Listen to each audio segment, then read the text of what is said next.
मोटा मोटी अगर आप हरियाणा की राजनीति को देखेंगे तो ये बड़ा स्पष्ट है कि भारतीय जनता पार्टी इस बार पूरी तरीके से हरियाणा से साफ होने वाली है। पिछले 10 साल से भारतीय जनता पार्टी की सरकार चल रही है और बाकी जनता को और बाकी लोगों को तो छोड़ दो, भाजपा स्वयं को अपने मुख्यमंत्री पर भरोसा नहीं था, इसीलिए खट्टर साहब को इन्होंने रिप्लेस करके नया मुख्यमंत्री लेकर आए।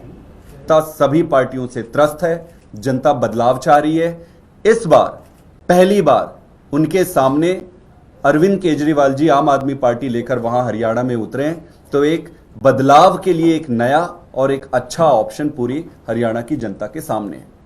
हरियाणा की जनता ने पंजाब के काम को देखा है, दिल्ली की सरकार को देखा है, सारा कुछ देखकर जनता इस बार बदलाव के लिए जाएगी और अरविंद केजरीवाल जी की नई राजनीति, ईमानदार राजनीति और आम आदमी पार्टी को देकर वोट करेगी। Thank you.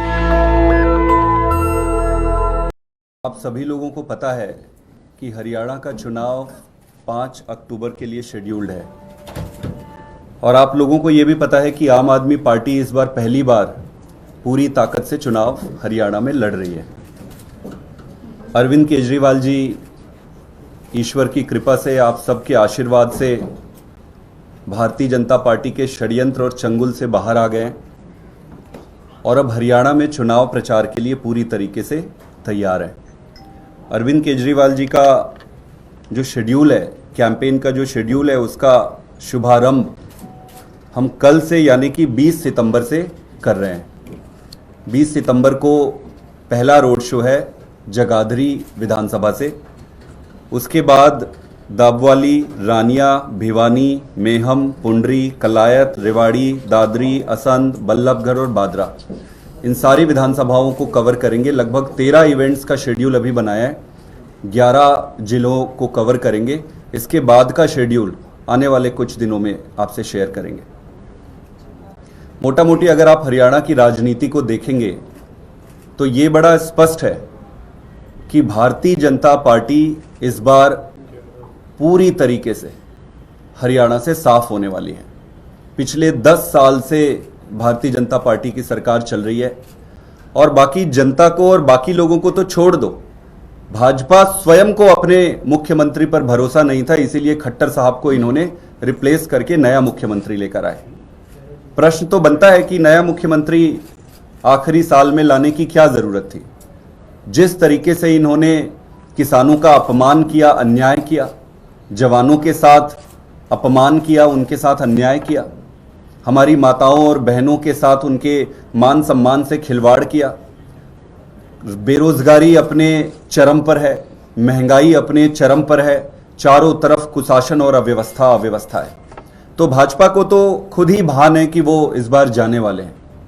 अब बड़ा प्रश्न ये है कि भारतीय जनता पार्टी जब जा रही है, जनता बदलाव लेकर आ रही है, तो फिर इस बदलाव में कौन सी पार्टी को मौका मिलेगा।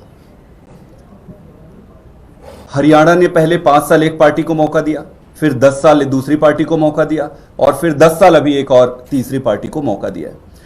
सारी पार्टियों को हरियाणा ने मौका दिया। कोई भी ऐसी पार्टी नहीं है हरियाणा में जो ये कहेगी कि भाई साहब मेरे को मौका नहीं दिया। कोई कंप्लेन कर ही नहीं सकता है। हरियाणा की जनता ने बड़े दयालुता से सबको मौका दिया।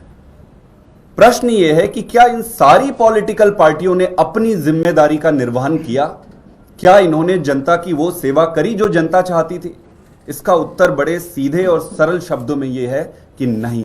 जनता सभी पार्टियों से त्रस्त है, जनता बदलाव चाह रही है।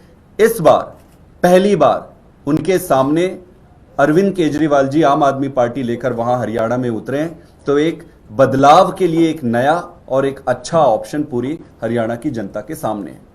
हरियाणा की जनता ने पंजाब के काम को देखा है, दिल्ली की सरकार को देखा है, सारा कुछ देखकर जनता इस बार बदलाव के लिए जाएगी और अरविंद केजरीवाल जी की नई राजनीति, ईमानदार राजनीति और आम आदमी पार्टी को देकर वोट करेगी। Thank you. नेशनल दस्तक की आपसे गुजारिश है कि अगर इसको बचाना चाहते हैं तो नेशनल दस्तक को सब्सक्राइब करने के लिए रेड कलर के सब्सक्राइब बटन को दबाएं, फिर बेल आइकन की घंटी दबाएं। नेशनल दस्तक को बचाने के लिए बहुत जरूरी है कि हर खबर को शेयर करें, लाइक करें, कमेंट जरूर करें।